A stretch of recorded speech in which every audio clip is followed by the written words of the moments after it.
GST ਕਾਨੂੰਨ ਦੇ ਤਹਿਤ ਕੰਪੋਜੀਸ਼ਨ ਲੇਵੀ ਸਕੀਮ ਟੈਕਸ ਲਗਾਉਣ ਦੀ ਇੱਕ ਸਰਲ ਵਿਧੀ ਹੈ ਜੋ ਛੋਟੇ ਟੈਕਸ ਦਾਤਾਵਾਂ ਲਈ ਤਿਆਰ ਕੀਤੀ ਗਈ ਹੈ, ਜਿਨ੍ਹਾਂ ਦਾ ਸਾਲਾਨਾ ਐਗਰੀਗੇਟ ਟਰਨਓਵਰ 8 ਨਿਸ਼ਚਿਤ ਰਾਜਾਂ ਵਿੱਚ 75 ਲੱਖ ਰੁਪਏ ਅਤੇ ਦੂਜੇ ਰਾਜਾਂ ਵਿੱਚ 1.5 ਕਰੋੜ ਰੁਪਏ ਹੈ। ਮਾਲ ਦੇ ਸਪਲਾਇਰ ਅਤੇ ਰੁਪਏ ਦੇ ਸਾਲਾਨਾ ਕੁੱਲ ਟਰਨਓਵਰ ਲਈ ਸੇਵਾਵਾਂ ਦੇ ਨਿਵੇਕਲੇ ਸਪਲਾਇਰ ਲਈ 50 ਲੱਖ ਰੁਪਏ।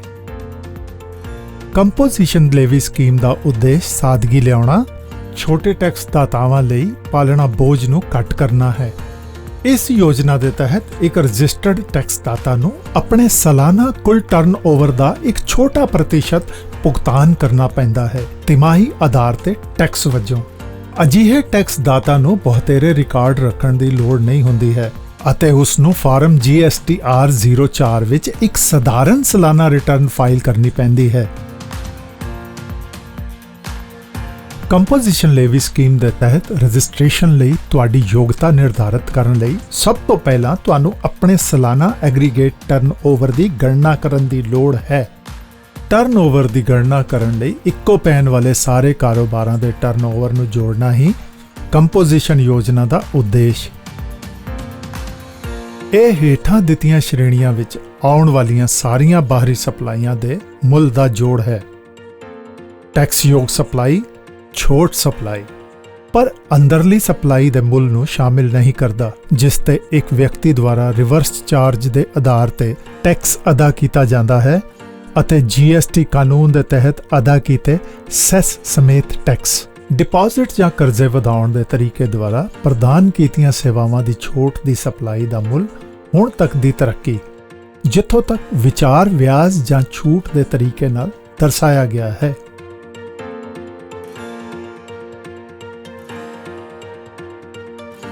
ਇਸ ਸਕੀਮ ਦੀ ਚੋਣ ਕਰਨ ਲਈ GST ਕਾਨੂੰਨ ਅਧੀਨ ਰਜਿਸਟ੍ਰੇਸ਼ਨ ਲਾਜ਼ਮੀ ਹੈ। ਇੱਕ ਨਵਾਂ GST ਰਜਿਸਟ੍ਰੇਸ਼ਨ ਬਿਨੈਕਾਰ ਫਾਰਮ GST REG 01 ਦੇ ਭਾਗ B ਦੇ ਤਹਿਤ ਲੋੜੀਂਦੀ ਜਾਣਕਾਰੀ ਪ੍ਰਦਾਨ ਕਰਕੇ ਸਕੀਮ ਦੀ ਚੋਣ ਕਰ ਸਕਦਾ ਹੈ। ਕੋਈ ਵੀ ਰਜਿਸਟਰਡ ਵਿਅਕਤੀ ਜੋ ਕੰਪੋਜੀਸ਼ਨ ਲੇਵੀ ਦੀ ਚੋਣ ਕਰਨਾ ਚਾਹੁੰਦਾ ਹੈ, ਉਸ ਨੂੰ GST CMP 02 ਦਾਇਰ ਕਰਨਾ ਹੋਵੇਗਾ। ਇਹ GST ਪੋਰਟਲ ਵਿੱਚ ਲੌਗਇਨ ਕਰਕੇ ਆਨਲਾਈਨ ਕੀਤਾ ਜਾ ਸਕਦਾ ਹੈ। ਇਹ ਸੂਚਨਾ ਵਿੱਤੀ ਸਾਲ ਦੀ ਸ਼ੁਰੂਆਤ ਤੋਂ ਪਹਿਲਾਂ ਹੀ ਦਿੱਤੀ ਜਾਣੀ ਚਾਹੀਦੀ ਹੈ। ਇੱਕ ਵਾਰ ਸਕੀਮ ਲਈ ਦਾਇਰ ਕੀਤੀ ਗਈ ਸੂਚਨਾ ਉਦੋਂ ਤੱਕ ਵੈਧ ਰਹੇਗੀ ਜਦੋਂ ਤੱਕ ਟੈਕਸ ਦਾਤਾ GST ਅਧੀਨ ਕੰਪੋਜੀਸ਼ਨ ਯੋਜਨਾ ਲਈ ਯੋਗ ਹੈ। ਇੱਕ ਕੰਪੋਜੀਸ਼ਨ ਟੈਕਸ ਦਾਤਾ ਨੂੰ ਸਪਲਾਈ ਦੇ ਕੁੱਲ ਮੁੱਲ ਤੇ ਇੱਕ ਵਿਸ਼ੇਸ਼ ਦਰ ਤੇ ਟੈਕਸ ਦਾ ਭੁਗਤਾਨ ਕਰਨ ਦੀ ਲੋੜ ਹੁੰਦੀ ਹੈ। ਇੱਕ ਯੋਗ ਨਿਰਮਾਤਾ ਲਈ ਸਾਲਾਨਾ ਕੁੱਲ ਟਰਨਓਵਰ ਦੇ 1%, 0.5% CGST ਅਤੇ 0.5% SGST ਜਾਂ UTGST ਦੀ ਦਰ ਤੇ ਟੈਕਸ ਭੁਗਤਾਨ ਯੋਗ ਹੈ।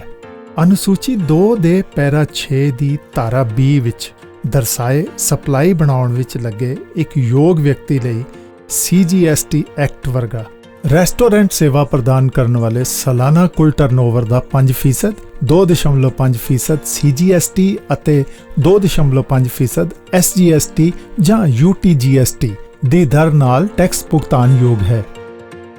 ਇੱਕ ਯੋਗ ਸਪਲਾਇਰ ਭਾਵ ਵਪਾਰੀਆਂ ਲਈ ਸਾਲਾਨਾ ਕੁੱਲ ਟਰਨਓਵਰ ਦੇ 1%, 0.5% CGST ਅਤੇ 0.5% SGST ਜਾਂ UTGST ਦੀ ਦਰ ਨਾਲ ਟੈਕਸ ਭੁਗਤਾਨ ਯੋਗ ਹੈ।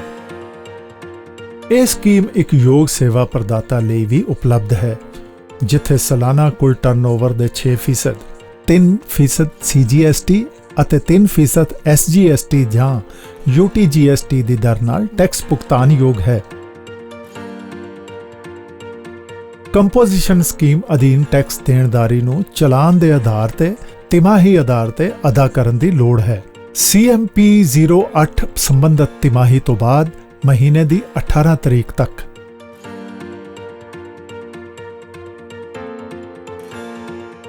ਕੰਪੋਜੀਸ਼ਨ ਸਕੀਮ ਦੀ ਚੋਣ ਕਰਨ ਵਾਲੇ ਵਿਅਕਤੀ ਨੂੰ ਕੁਝ ਸ਼ਰਤਾਂ ਦੀ ਪਾਲਣਾ ਕਰਨੀ ਪੈਂਦੀ ਹੈ। ਸਕੀਮ ਦੀ ਚੋਣ ਕਰਨ ਵਾਲੇ ਟੈਕਸਯੋਗ ਵਿਅਕਤੀ ਨੂੰ ਸਪਲਾਈ ਦਾ ਬਿੱਲ ਜਾਰੀ ਕਰਨਾ ਪੈਂਦਾ ਹੈ, ਕਿਉਂਕਿ ਉਹ GST ਦੇ ਅਧੀਨ ਟੈਕਸਯੋਗ ਇਨਵੌਇਸ ਜਾਰੀ ਕਰਨ ਦੇ ਯੋਗ ਨਹੀਂ ਹੈ। ਉਸਨੇ ਉਸ ਦੁਆਰਾ ਜਾਰੀ ਕੀਤੇ ਗਏ ਸਪਲਾਈ ਦੇ ਹਰੇਕ ਬਿੱਲ ਦੇ ਸਿਖਰ ਤੇ ਸ਼ਬਦਾਂ ਦਾ ਜ਼ਿਕਰ ਕਰਨਾ ਹੈ। ਕੰਪੋਜੀਸ਼ਨ ਟੈਕਸ ਯੋਗ ਵਿਅਕਤੀ ਸਪਲਾਈਜ਼ ਤੇ ਟੈਕਸ ਇਕੱਠਾ ਕਰਨ ਦੇ ਯੋਗ ਨਹੀਂ। ਅਜਿਹਾ ਟੈਕਸ ਯੋਗ ਵਿਅਕਤੀ ਖਰੀਦਾਰੀ ਤੇ ਇਨਪੁਟ ਟੈਕਸ ਕ੍ਰੈਡਿਟ ਦਾ ਦਾਅਵਾ ਕਰਨ ਦੇ ਯੋਗ ਨਹੀਂ ਹੈ। ਉਸ ਨੂੰ ਆਪਣੇ ਕਾਰੋਬਾਰ ਦੇ ਹਰੇਕ ਸਥਾਨ ਤੇ ਪ੍ਰਮੁੱਖ ਸਥਾਨ ਤੇ ਪ੍ਰਦਰਸ਼ਿਤ ਹਰੇਕ ਨੋਟਿਸ ਬੋਰਡ ਜਾਂ ਸਾਈਨ ਬੋਰਡ ਤੇ ਕੰਪੋਜੀਸ਼ਨ ਟੈਕਸ ਯੋਗ ਵਿਅਕਤੀ ਸ਼ਬਦਾਂ ਦਾ ਜ਼ਿਕਰ ਕਰਨ ਦੀ ਲੋੜ ਹੁੰਦੀ ਹੈ।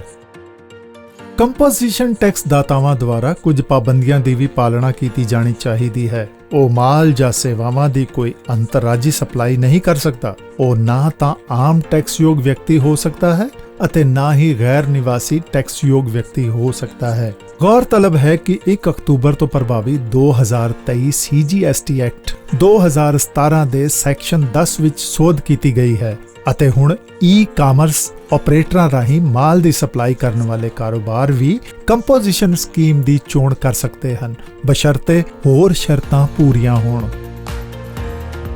ਇੱਕ ਵਿਅਕਤੀ ਜਿਸ ਦਾ ਕੁੱਲ ਟਰਨਓਵਰ ਨਿਰਧਾਰਤ ਯੋਗਤਾ ਸੀਮਾ ਤੋਂ ਵੱਧ ਜਾਂਦਾ ਹੈ ਜਾਂ ਜੇਕਰ ਉਹ ਗਲਤ ਤਰੀਕੇ ਨਾਲ ਇਸ ਸਕੀਮ ਦੀ ਚੋਣ ਕਰਦਾ ਹੈ ਤਾਂ ਉਸ ਨੂੰ ਇਸ ਸਕੀਮ ਤੋਂ ਬਾਹਰ ਹੋਣਾ ਚਾਹੀਦਾ ਹੈ। ਫਾਰਮ GST CMP 04 ਵਿੱਚ ਕੰਪੋਜੀਸ਼ਨ ਲੇਵੀ ਸਕੀਮ ਤੋਂ ਬਾਹਰ ਨਿਕਲਣ ਲਈ ਜਿਸ ਦਿਨ ਦੀ ਥ੍ਰੈਸ਼ਹੋਲਡ ਸੀਮਾ ਪਾਰ ਕੀਤੀ ਹੈ ਉਸ ਤੋਂ 7 ਦਿਨਾਂ ਦੇ ਅੰਦਰ ਇੱਕ ਸੂਚਨਾ ਦਰਜ ਕਰਨੀ ਹੈ। ਸਕੀਮ ਤੋਂ ਬਾਹਰ ਹੋਣ ਤੋਂ ਬਾਅਦ ਇੱਕ ਆਮ ਟੈਕਸ ਦਾਤਾ ਦੀ ਤਰ੍ਹਾਂ ਉਸ ਨੂੰ ਟੈਕਸ ਦਾ ਭੁਗਤਾਨ ਕਰਨਾ ਪੈਂਦਾ ਹੈ। ਕੀਤੀ ਗਈ ਹਰ ਟੈਕਸ ਯੋਗ ਸਪਲਾਈ ਲਈ ਟੈਕਸ ਇਨਵੌਇਸ ਜਾਰੀ ਕਰਨਾ ਪੈਂਦਾ ਹੈ ਅਤੇ ਉਸ ਤੋਂ ਬਾਅਦ ਉਹ ਇਨਪੁਟ ਟੈਕਸ ਕ੍ਰੈਡਿਟ ਲਈ ਯੋਗ ਹੁੰਦਾ ਹੈ।